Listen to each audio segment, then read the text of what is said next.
Hi friends, எப்படி இருக்கீங்க? இன்றைக்கி நம்ம வீடியோவில் சொல்ல போகிற தகவல் ரொம்பவுமே ஒரு சுவாரஸ்யமான பவர்ஃபுல்லான ஒரு விஷயம்னு சொல்லலாம்.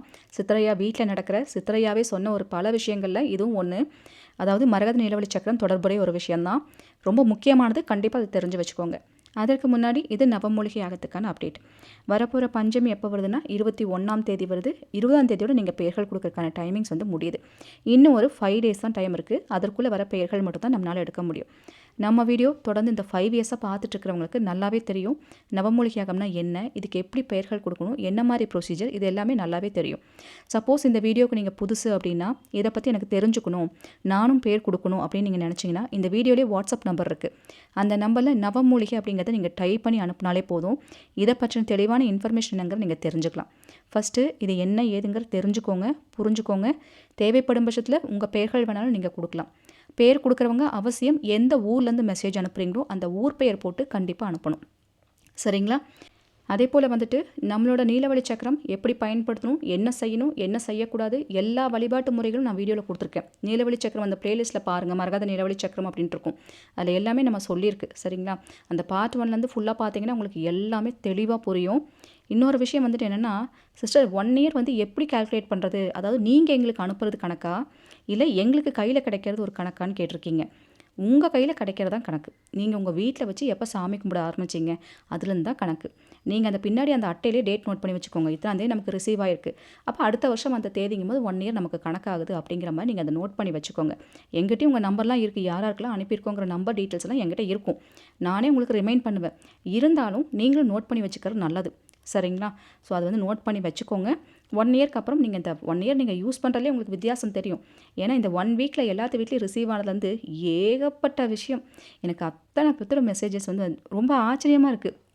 அதாவது என்னடா இதுன்னு ஒரு சிஸ்டர் சொன்னாங்க. அவங்களுக்கு நைட்டில் ஆரம்பித்து விடிய காத்தால வரைக்கும் அவங்க வீட்டு வாசலில் ஒரு நாகம் நின்றுட்டே இருக்க மாதிரி ஒரு கனவு வந்துகிட்டே இருந்திருக்கு. கதவை திறந்தா நாகம் இருக்குமோன்னு பயத்திலே தான் காலையில் போய் கதவை திறந்துருக்காங்க. சிஸ்டர் கண்ணில் நல்லா தெரியுது, ஒரு வெள்ளை நாகம் கதவு முன்னாடி நிற்கிது. நின்றுட்டு ஒன்றுமே பண்ணல, படம் எடுத்து பார்த்துட்டே இருக்குது சிஸ்டர். ரொம்ப ஒரு ஆச்சரியமாக இருந்துச்சு. ஒரு நிமிஷம் நிஜமாகவே நம்ம வீட்டு வாசலில் நிற்குமோ அப்படின்னு ஒரு பயமே வந்துருச்சு. கதவு காலையில் திறக்கும் போதே ஒரு பயத்தோடு தான் போய் கதவை திறந்தேன். என்னமோ அம்மா நீ தான் துணை, கடவுள் தான் நமக்கு துணை, வேறு யார் நமக்கு துணைன்னு நினச்சி தான் அந்த கதவை திறந்தேன். கதவை திறந்து பார்த்தா அப்படியே ஒரு நாகம் போயிட்டுருக்காமாங்க. நல்ல ஒரு நாகம், பெரிய நாகம் போயிட்டுருக்காமாங்க. படம் எடுத்திருந்த மாதிரி இவங்களுக்கு கனவு வந்துச்சு. இவங்க கதவு திறக்கிறாங்கன்னா ஒரு நாகம் அப்படியே அவங்க வாசல்லேருந்து அப்படியே போயிட்டுருக்காமாங்க, பெரிய நாகமாக. பார்த்தோன்னே இவங்களுக்கு அப்படியே ஒரு ஷாக்கு. ஐயோ அம்மா வாராயி தாயே, நீ என்ன நிஜமாவே என் வீட்டை தேடி நீ வந்துட்டியா நீன்னு அதை அப்படியே போகிற பாதையை பார்த்து நின்று அப்படியே நமஸ்காரம் பண்ணி கும்பிட்டாங்களாம். அந்த மாதிரியான விஷயம் நடந்திருக்கு. அப்புறம் அம்மா வீட்டில் நடக்கிற மாதிரி நிறைய சத்தமெல்லாம் கேட்குற மாதிரி ஒரு வைப்ரேஷன் தெரியுது. நிறைய சிஸ்டர் வீட்டில் ஐயாவோட முகம் தெரிஞ்சிருக்கு. அந்த அந்த எந்திரத்தில் ஐயாவோட முகம் தெரிகிற மாதிரி, அம்மாவோட முகம் தெரிகிற மாதிரி நிறைய விசித்திரமான விஷயங்கள்லாம் நடந்திருக்கு அப்படிங்கிற மாதிரி ஏகப்பட்ட பேர் சொல்லியிருக்கீங்க. இப்போ மெயினாக இன்றைக்கி நம்ம போட்ட வீடியோ எதுக்குன்னா, என்கிட்ட ஒரு சில சிஸ்டர்ஸ் கேட்டிருக்கீங்க, அக்கா இதுக்கு ஏதாவது மந்திரம் இருக்கா, நம்ம வீட்டில் இந்த எந்திரம் வச்சு பூஜை பண்ணுறோம் எல்லாம் சரி, இதுக்கு மந்திரம் பவர்ஃபுல்லான மந்திரம் ஏதாவது ஐயா கொடுப்பாரா, ஏதாவது மந்திரம் இருக்கான்னு கேட்டு சொல்லுங்கள், ரொம்ப பவர்ஃபுல்லாக இருக்கணும். ஏன்னா எனக்கு இது வாங்கி வச்சோடனே அந்த வைப்ரேஷன் நல்லாவே தெரியுது. ஏன்னா அம்மா கையிலேருந்து தொட்டு கொடுக்குறாங்க, சித்தரையா கையிலேருந்து தொட்டு கொடுக்குறாங்கன்னும் போதே வீட்டுக்கு வந்தாலே நல்லதுன்னு நான் வாங்கி வச்சுருக்கேன். அது பாசிட்டிவாக நல்ல வைப்ரேஷன் தெரியுது. ஆனால் மந்திரம் ஏதாவது கொடுங்கன்னு சொல்லி கேட்டிருக்கீங்க. மந்திரமும் நான் இதில் சொல்ல வேண்டிய முக்கியமான ஒரு விஷயம் என்னென்னா, உங்கள் எல்லாத்துக்கும் தெரியும் இந்த எந்திரம் எத்தனை ஒரு மகத்துவம் பொருந்தியது அப்படின்னு.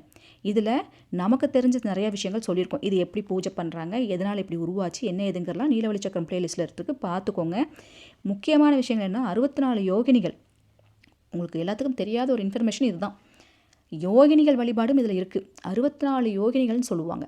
அந்த 64 யோகினிகளும் நம்மளோட வாராகி அன்னையின் உடம்புக்குள்ளே அடக்கம்னு சொல்லுவாங்க. இந்த வழிபாட்டில் அத்தனை பேரும் வாராகியின் உடலுக்குள்ளே இருக்காங்க. அத்தனை பேரும் வாராகியின் கட்டுப்பாட்டில் இருக்காங்கன்னு சொல்லணும். அன்னையோட வாக்குக்கு, அன்னை சொல்கிற ஒரு வார்த்தைக்காக வேண்டி காத்துட்ருப்பாங்களாம். அவங்க என்ன சொன்னாலும் அந்த வேலையை செஞ்சு முடிக்கிற கடமை இந்த 64 யோகினிகளுக்கும் இருக்குது. அதில் வாராகி அன்னையோட முதல் யோகினி, அதாவது வாராகி அன்னை 64 யோகினிகளில் முதல் யோகினின்னு சொல்லுவாங்க. அந்த முதல் யோகினியோட பவர் என்னென்னா, நம்ம வீட்டில் இது வச்சோன்னு ஒரு நிசப்தம், ஒரு அமைதி, ஒரு சாந்தம், ஒரு வைப்ரேஷன்லாம் தெரியுதுன்னு நீங்கள் சொல்கிறீங்க பார்த்தீங்களா, அதுக்கு காரணம் இந்த யோகினி அப்படிங்கிற மாதிரி சொல்கிறாங்க.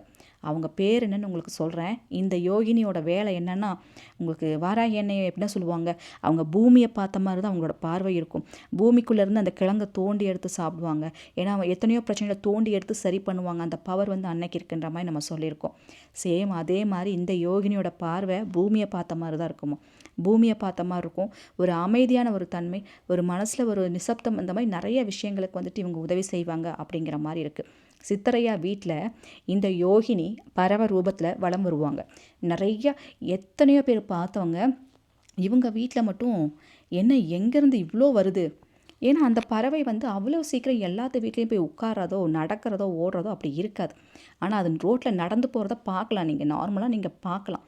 அந்த பறவை சித்தரையா வீட்டில் நிறைய வருமா, நிறைய வரும். இவர் அது கூட ஏதோ பேச்சுவார்த்தை நடத்துகிற மாதிரி பிக்சரை காமிச்சோன்னு நீங்கள் தெரிஞ்சிருப்பீங்க. காடை, நம்ம ஊர் பக்கம் இதை காடைன்னு சொல்லுவாங்க, ஆனால் அதோட பேர் கௌதாரின்னு சொல்லுவாங்க. கௌதாரி இது வந்து அன்னையோட ஒரு உருவம். யோகினி 64 யோகினிகளில் இந்த கௌதாரி உருவம் கொண்ட ஒரு யோகினியும் ஒருத்தங்க. இவங்களோட பேர் வந்து என்ன தெரியுங்களா? இப்போ நான் பிக்சரில் காமிக்கிறேன். இவங்க பேர் வந்து தித்திரிமுகின்னு சொல்லுவாங்க, ஸ்ரீ தித்திரிமுகின்னு சொல்லுவாங்க. இவங்க யோகினிகளில் வழிபாடு பண்ணுற ஒரு முதன்மையான தெய்வம், தித்திரிமுகின்னு சொல்லுவாங்க. இந்த அன்னையோட மந்திரம் தான் இது. இந்த வழிபாட்டில் இந்த மந்திரமும் ஒன்று. ஏன்னா நம்மளோட அந்த எந்திரத்தை வந்து பவர்ஃபுல்லாக கொண்டு வரதுக்கு ஏகப்பட்ட ப்ராசஸிங் இருக்குது. நான் சொல்கிறேன் இல்லைங்களா, இது காஸ்ட்லின்னு சொல்கிறக்கான ரீசனுக்கு பின்னாடி ஏகப்பட்ட விஷயங்கள் இருக்குது. அதில் சொல்லப்படுற ஏகப்பட்ட மந்திரங்கள், பீஜங்கள் நிறைய இருக்குது. அதில் ஒன்று இந்த தித்திரிமுகியோட சக்தி வாய்ந்த மந்திரமும் ஒன்று. இந்த மந்திரத்தை நீங்கள் நோட் பண்ணி வச்சுக்கோங்க. ஓம் க்ரீம் ப்ரீம் வராகி தித்ரிமுகாயை நம ஹம. சரிங்களா? இந்த மந்திரத்தை சாதாரணமாக ஒரு தடவையில் ஆரம்பித்து நீங்கள் எத்தனை முறை வேணால் சொல்லலாம். எப்போல்லாம் நீங்கள் நீலவழி சக்கரத்துக்கு வழிபாடு பண்ணுறீங்களோ அப்போ இந்த மந்திரத்தையும் சொல்லுங்கள். சொல்லும் போது உங்கள் வீட்டில் அமைதி நிலவும். எல்லாத்து வீட்லேயும் நிம்மதி வேணும்னு நம்ம நினைப்போம். எது இருக்குதோ இல்லையா, ஃபஸ்ட்டு நிம்மதி வேணுங்கன்னு அந்த நிம்மதியை ஃபஸ்ட்டு கொடுக்கும். வீட்டில் சந்தோஷத்தை கொடுக்கும். எது உங்களுக்கு நடக்காமல் போராடிட்டுருக்கோ அந்த விஷயத்தை வெளியே கொண்டு வரும். எது உங்கள் கண்ணுக்கே தெரியாமல் ஒரு விஷயம் மறைஞ்சு கிடக்கோ அதை வெளியே கொண்டு வர சக்தி வந்துட்டு இந்த தித்திரிமுகி மந்திரத்துக்கு இருக்குது. வாராகியோட டைரக்ட் கண்ட்ரோலில் இவங்க இருப்பாங்க. அவங்களுக்கு முதல்ல ஒரு விஷயம் நடக்கணுமா, தித்திரிமுகி தான் ஃபஸ்ட்டு இறங்குமா. இறங்கி அவள் தான் வேலையை செஞ்சு முடிக்கும். அத்தனை ஒரு பவர் கொண்டது தான் அந்த தித்திரிமுகி அன்னை. அவங்களோட இந்த மந்திரத்தை நோட் பண்ணி வச்சுக்கோங்க. நான் சொன்னேன் இல்லைங்களா, ஐயாவோட வீட்டை சுற்றி நிறைய வருமா. அது என்ன தான் அவங்க கூட அப்படி பேச்சுவார்த்தை நடத்துவாரோ என்னவோ தெரியாது. சித்தர்கள் பறவைகள் கிட்ட காற்று நீர் நிலம் சொல்லிட்டு எத்தனையோ இடத்துல அவங்க பேசுவாங்க. ஆனால் என்ன பேசுவாங்க, என்னத்தை தான் அவங்களுக்கு புரியும், நமக்கே புரியாது. அதுதான் சித்தர்களோட சூட்சம முறைன்னு சொல்லுவாங்க. இவர் என்ன பண்ணுவாராம், அது என்ன அப்படியே கிட்ட போய் அழகாக ஒரு குழந்த மாதிரி கிட்ட இவர் போனார்னா அவர் கிட்ட பின்னாடியே ஒரு 10-15 பின்னாடியே போகும் வரும். இவர் போனார்னா இவர்கிட்ட வந்து பேசுமா. அது என்னதான் என்ன உங்கள்கிட்ட சொல்லி விட்டாளா, உன்னை இப்படி பண்ண சொன்னாலா, அதெல்லாம் எனக்கு தெரியும், நான் பார்த்துக்கிறேன், அப்படி இப்படின்னு இவர் என்னென்னமோ பேசுவாராம். இதை நிறைய பேர் கண்ணால் பார்த்துருக்காங்க. ஐயாவோட அவங்க பொண்ணு அவங்களாம் நிறைய பேர் என்கிட்ட சொல்லியிருக்காங்க. இந்த மாதிரியெல்லாம் இருக்குது, நிறைய இந்த மாதிரி வீட்டை சுற்றியெல்லாம் வரும். அப்பா பேசுவார் அவங்க கிட்டலாம். அது என்ன தான் பேசுவாரோ என்னவோ, அது அப்படியே எப்படி முகத்தை நிமிந்து பார்த்து அப்படியே கண்ணை பார்த்து நேருக்கு நேர் பேசுகிற மாதிரி பேசுவோம். அந்த மாதிரிலாம் இருக்குது அப்படின்னு நிறைய விஷயங்கள் சொல்லியிருக்காங்க. ஏன்னா ஒரு மந்திரமாகட்டும் ஒரு செயலாகட்டும் எந்த விஷயம் செஞ்சாலும் இந்த 64 யோகினிகளோட உதவி இல்லாமல் நம்மளால் செய்ய முடியாது.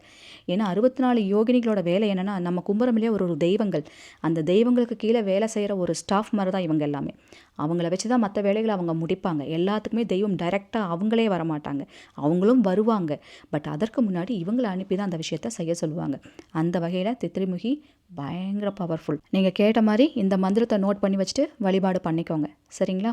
அதே மாதிரி மரகத நீலவழி சக்கரம் உங்களுக்கும் வேணும்னா 24ஆம் தேதியோட லாஸ்ட் டேட்.